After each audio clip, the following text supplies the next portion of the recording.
வணக்கம்.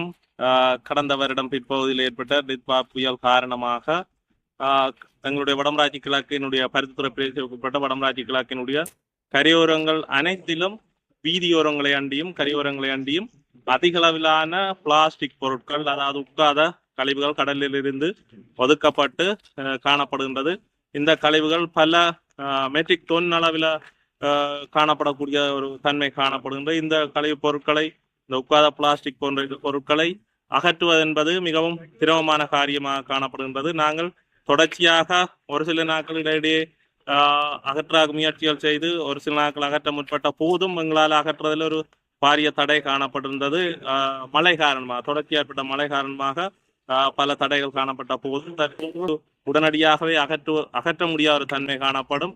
இவ்வாறு இந்த குப்பைகளை அகற்றுவதற்கு பிரதேச செயலகமோ அல்லது பொது அமைப்புகளோ, விளையாட்டுக் கழகங்களோ, கடத்தோட கூட்டுறவு சங்கங்களோ, வேறு அமைப்புகளோ அல்லது இராணுவமோ அல்லது பல்வேறுபட்ட அமைப்புகள் சேர்ந்து இதனை அகற்ற முற்பட்டால் மட்டுமே முழுமையாக அகற்றக்கூடிய ஒரு சூழல் காணப்படும்.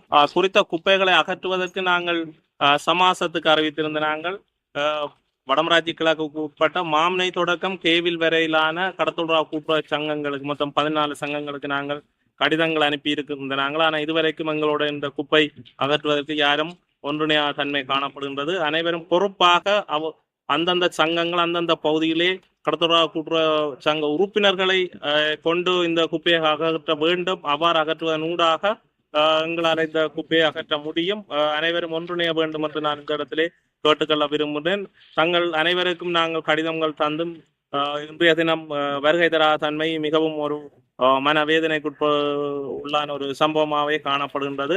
எதிர்வரும் நாட்களில் ஆவது இவர்கள் ஒன்றிணைவது சிறப்பான ஒரு அம்சமாக காணப்படும்.